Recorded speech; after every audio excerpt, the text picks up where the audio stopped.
আবারও স্বাগত জানাচ্ছি ২১শে বিজনেসে। আমি আছি সাদাত হাবিবি সেতু। দর্শক, আজকে সকাল থেকেই পুঁজিবাজারের অবস্থা আমরা বেশ ভালো দেখতে পাচ্ছি। যেটি বলে রাখা ভালো যে আজকে সপ্তাহের দ্বিতীয় দিন, কিন্তু এই সপ্তাহে বৃহস্পতিবার যেহেতু জাতীয় নির্বাচন রয়েছে, বুধবারে কোনো লেনদেন হচ্ছে না, মঙ্গলবারই শেষ লেনদেন হবে। সুতরাং এই ৩ দিনের যে লেনদেনের পরিস্থিতি, সেই পরিস্থিতিতে গতদিনও আমরা বেশ ভালো অবস্থা দেখতে পেয়েছি ঢাকা পুঁজিবাজারকে, আজকেও ভালো অবস্থা দেখতে পাচ্ছি এবং সেটি আজকে প্রমাণ রয়েছে। ৮২.৮৫ পয়েন্ট বেড়েছে সূচকের এই মুহূর্তের অবস্থার ৫,৩১১।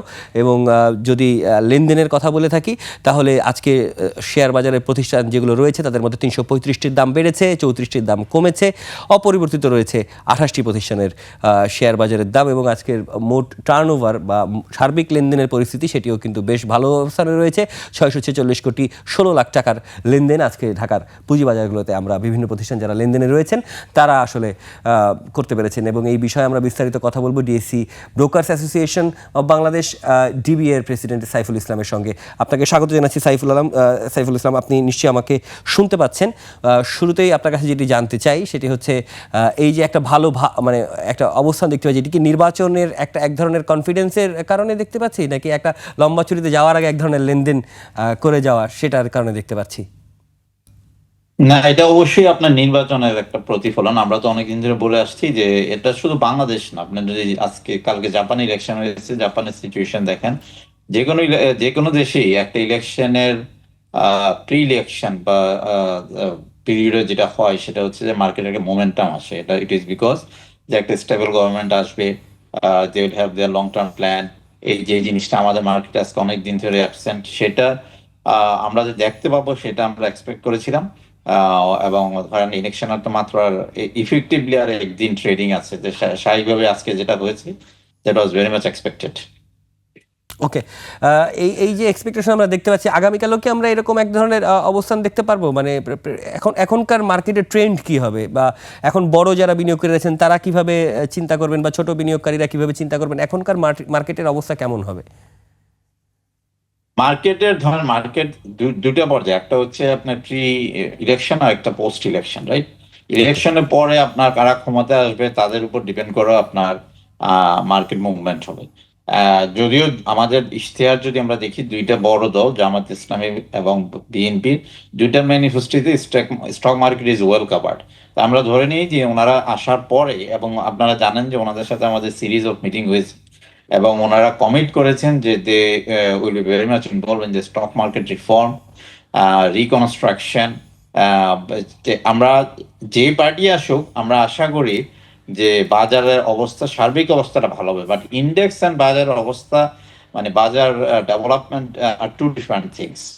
ইন্ডেক্স যে আপনার অনেক বেড়ে যাবে সেটা আমি বলছি না, কিন্তু আমি যেটা বলছি যে সামগ্রিকভাবে পুঁজি বাজার, যেটা আমরা অনেকদিন ধরে সাফার করছি, এবং যেখানে ধরেন কোনো আইপিও নাই, যেখানে কোনো প্রোডাক্ট নাই, যেখানে আমাদের market volume is stuck between 6 to 7 crore টাকা, which is absolutely a very low volume for our market. এই জিনিসগুলি থেকে আমরা বেরিয়ে আসতে চাচ্ছি, বুঝছেন?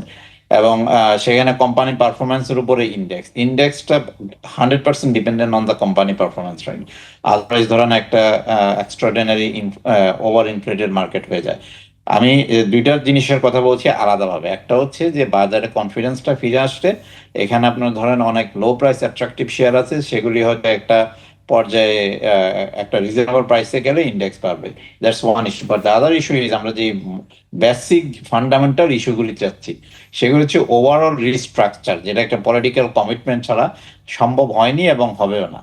এই কমিটমেন্টটা আমরা পেয়েছি, এবং এখন এই কমিটমেন্টটা যদি যারা আসবেন নির্বাচনের মাধ্যমে ওনারা যদি ইমপ্লিমেন্ট করেন, তাহলে আমরা ইনশাল্লাহ will see a different capital market in Bangladesh. একটা হাইপোথেটিক্যাল জায়গায় আমি একটু একটা প্রশ্ন রাখতে চাই। প্রথমত, আপনি যেহেতু বলছেন যে যেই দুটো দলের নাম কথা বলছেন তাদের সাথে যেহেতু আপনাদের একটা লম্বা আলোচনা হয়েছে, একাধিক আলোচনা হয়েছে, সুতরাং তারা এইটাকে কাভার করার ব্যাপারে কথা বলেছে।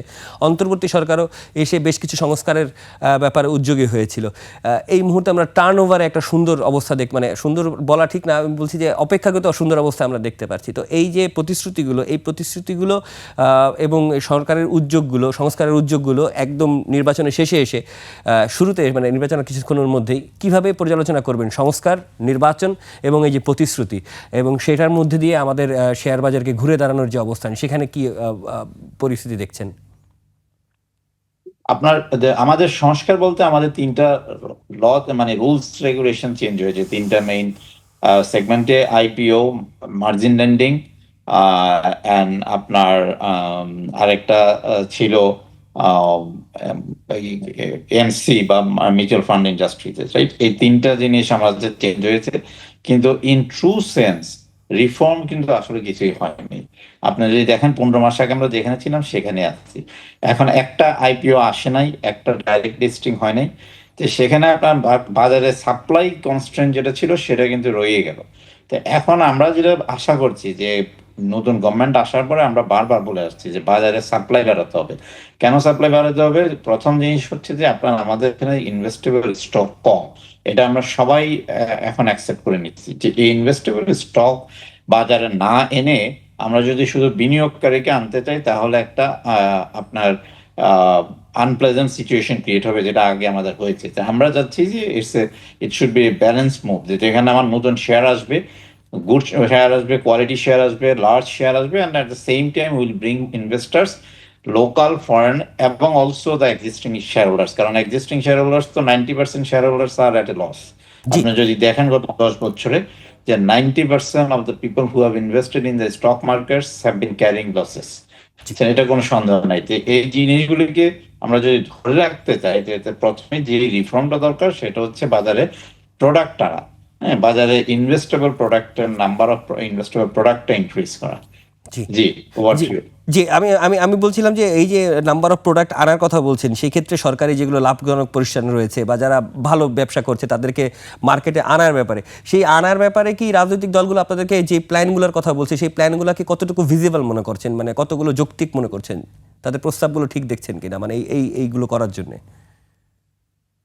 100%। শুনেন, আপনার আপনার এই যে বর্তমান গভর্নমেন্ট 11 মেতে, গত 11 মে 2025-এ চিফ অ্যাডভাইজার অফিসে একটা মিটিং হয়েছে। সেখানে ক্লিয়ার ইনস্ট্রাকশন ছিল যে কিছু স্টেট অন কোম্পানি এবং গভর্নমেন্টের যে stake in the multinational, they all should get listed, right? কিন্তু একটাও লিস্টেড হয় নাই। এটা এখন আমাদেরকে শেষ মুহূর্তে এসে বললো যারা দায়িত্বে ছিলেন যে এটা মানে it is because of the bureaucracy. This is the excuse that we have been hearing for ডিকেডস। আমরাও জানি যে এটা ব্যুরোক্রেসির কারণে হয়নি। এই পলিটিক্যাল গভর্নমেন্ট আসলে আমাদেরকে যে কমিটমেন্টটা পলিটিক্যাল পার্টিগুলি করেছে, এই যে আপনার ব্যুরোক্রেটিক যে চেঞ্জ, সেটা থেকে ওনারা বেরিয়ে আসবে। They break the barrier and they will get the stocks listed at any point or at any cost. এটা উইদিন নেক্সট 6 মান্থস আমরা আশা করি দেখবো। পলিটিক্যাল গভর্নমেন্টের যে পাওয়ারটা থাকে, একটা ইলেক্টেড গভর্নমেন্টের যে পাওয়ার থাকে, সেটা তো ইন্ডিয়ান গভর্নমেন্টের থাকে না। যার ধরুন, despite all the intention that this caretaker government had shown, but unfortunately nothing happened. এই জিনিসটা আমরা আশা করছি না যে একটা পলিটিক্যাল গভর্নমেন্ট যখন আসবে তখন এটা থাকবে। আমি একটু জানতে চাই যে আমরা তো এই সরকারি প্রতিষ্ঠান, লাভজনক প্রতিষ্ঠান বা যারা সরকারি প্রতিষ্ঠান যেগুলো বিদেশে বিনিয়োগ রয়েছে তাদের লিস্টেডের কথা বলছেন, কিন্তু বিদেশি যারা ভালো প্রতিষ্ঠান সেগুলো আনার ব্যাপারেও আমরা শুরুর দিকটা খুব তোড়জোড় শুনেছিলাম, অনেক সুন্দর সুন্দর প্রেজেন্টেশনও দেখেছিলাম, কিন্তু আমি একটু জানতে চাই যে সেইটা কেন থমকে গেল? সেটা কি রাজনৈতিক সরকার নাই এই কারণে অন্তর্বর্তী সরকারের কাছে কেউ আসছে না, এরকম ছিল বিষয়টা? আপনার টু এ লার্জ এক্সটেন্ট, কারণ পলিটিক্যাল গভর্নমেন্ট যদি না আসে তাহলে তো ধরেন আপনার কোনো দেশে, আপনার ধরেন এখন ফরেন ইনভেস্টরদের কয়েকটা ক্রাইটেরিয়া থাকে, প্যারামিটার থাকে। Democracy is an essence for investment.